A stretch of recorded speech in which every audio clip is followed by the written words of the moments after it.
నోట్ల రద్దుకు సంబంధించి భారతదేశంలో మోడీ సర్కార్ తీవ్రమైన విమర్శలు ఎదుర్కొంటోంది. ఇటు సుప్రీంకోర్టు కూడా మోడీకి అక్షింతలు వేసింది. అల్లర్లు జరుగుతాయని కూడా హెచ్చరించింది. ఈ నేపథ్యంలో కేంద్ర ప్రభుత్వం ఒత్తిడికి తలొగ్గి నోట్లకు సంబంధించి ఎలాంటి నిర్ణయం తీసుకుంటుంది అని ఇప్పుడు సర్వత్రా ఆసక్తి నెలకొంది. ఈ నేపథ్యంలో విదేశాల నుంచి మోడీకి మాత్రం ప్రశంసల జల్లు వస్తూనే ఉంది. ప్రధానంగా పాకిస్తాన్ మాజీ అధ్యక్షుడు పర్వేజ్ ముషర్రఫ్ మోడీని ఆకాశానికెత్తేశారు. భారతదేశంలో ప్రధాని మోడీ పెద్ద నోట్లను రద్దు చేయటం ఓ చరిత్రాత్మక నిర్ణయమని ఆయన మోడీని కొనియాడారు. ఓ తమిళ ఛానల్కి ఇచ్చిన ఇంటర్వ్యూలో ముషర్రఫ్ మాట్లాడారు. ఈ నిర్ణయం తాను స్వాగతిస్తున్నానని, ఇది చాలా మంచి పరిణామమని, చాలా మంచి నిర్ణయమని మోడీని ఆకాశానికెత్తేశారు ముషర్రఫ్. తాను వ్యక్తిగతంగా ఈ నిర్ణయాన్ని స్వాగతిస్తున్నానని ముషర్రఫ్ అన్నారు.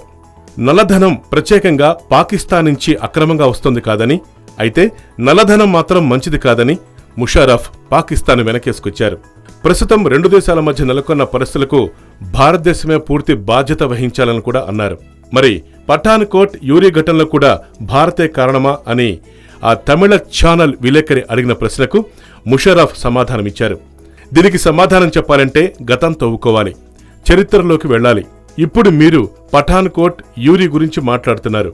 మరి బంగ్లాదేశ్ ఏర్పడినప్పుడు పాకిస్తాన్ నుంచి మీరు బంగ్లాదేశ్ను విడదీయలేదా? మరి దానికి ఏం సమాధానం చెప్తారు అంటూ ఆయన ఎదురు ప్రశ్నించారు.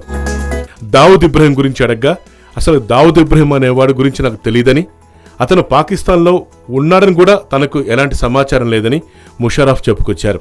మొత్తం మీద నోట్ల రద్దుకు సంబంధించి మోడీని ప్రశంసల జల్లులతో ఆకాశానికెత్తేశారు ముషర్రఫ్.